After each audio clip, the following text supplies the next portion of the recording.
राहुरीत 8 मार्चला एका पोलिसाला 15 जणांच्या टोळक्याने बेदम मारहाण केली होती।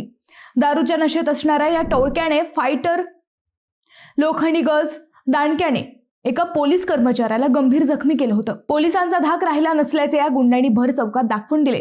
त्यानंतर मात्र पोलिसांची सटकली। जखमी पोलिसाच्या फिर्यादीनंतर पोलिसांनी हल्ला करणाऱ्यांचा चुनचुनके शोध घेतला। नुसता शोध घेऊन त्यांना अटक केली नाही, तर त्यांनी ज्या चौकात हल्ला केला होता तेथून या आरोपींची धिंडच काढली।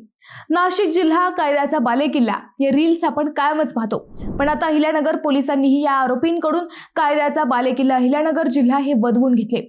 अगदी असाच प्रकार जामखेड पोलिसांनीही केला। कुख्यात गुंड व गोळीबारातील आरोपी चिंग्या मोरे याचीही पोलिसांनी जामखेड शहरातून बुधवारी धिंड काढली। नेमकं काय झालं हे आपण या व्हिडिओतून पाहणार आहोत। नमस्कार, मी अद्वैता आणि आपण पाहत आहात अहिल्यानगर लाईव्ह 24, नगरी घडामोडींचं परफेक्ट अनालिसिस। नगर मनमाड महामार्गावरील दिग्रस फाटा येथे सायंकाळी 5 वाजता एक टोळके ट्रक चालकाला मारहाण करत होते। महामार्गावर या ट्रक चालकाने कट मारल्याच्या वादातून हा राडा सुरू होता। या टोळक्याकडे लोखंडी गज, काठ्या, लाठ्या होत्या। या ट्रकचा पाठलाग करून चालकावर हल्ला करण्यात आला होता। हा हल्ला सुरू असतानाच राहुरी पोलीस ठाण्यातील पोलीस हवालदार विकास वैराळ हे त्यांच्या 4 चाकी वाहनातून नगरकडून राहुरीकडे येत होते। त्यांनी हा प्रकार पाहिल्यावर ते वाहनातून खाली उतरले। त्यांनी या ट्रक चालकाला या हल्लेखोरांच्या तावडीतून सोडवले। या टोळक्याने त्यावेळी वैराळ यांना शिवीगाळ व दमदाटीही केली, परंतु वैराळ यांनी त्या ट्रक चालकाला सोडवत आपले कर्तव्य बजावले। त्यानंतर त्याच रात्री 11:30 वाजता राहुरी शहरातील ग्रीन हॉटेल चौक येथे विकास वैराळ हे ड्युटी करत होते। त्या ठिकाणी तेच आरोपी पुन्हा आले। सायंकाळचा राग डोक्यात धरून त्यांनी हवालदार विकास वैराळ यांना शिवीगाळ केली। त्यानंतर लगेच फायटर, लोखंडी गज, लाकडी दांडा व लाथाबुक्क्यांनी वैराळ यांना बेदम मारहाण केली। या घटनेत हवालदार विकास वैराळ हे गंभीर जखमी झाले। त्यांच्यावर अहिल्यानगर येथील ग्रामीण रुग्णालयात उपचार सुरू आहेत।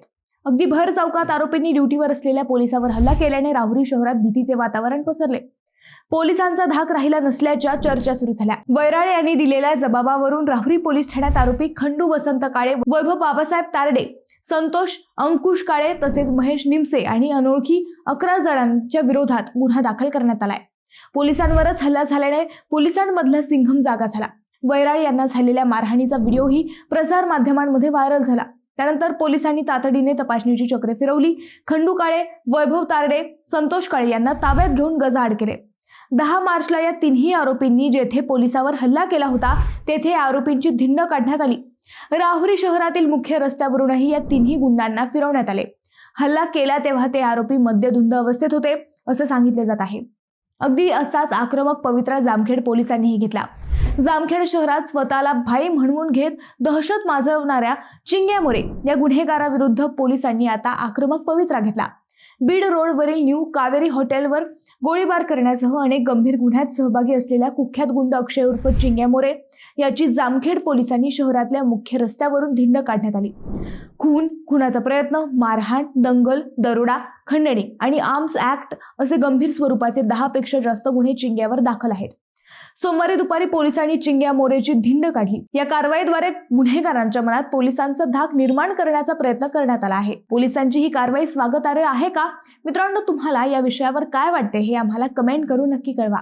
शिवाय व्हिडिओ आवडला असेल तर चॅनलला सबस्क्राईब करून व्हिडिओला लाईक करायला विसरू नका।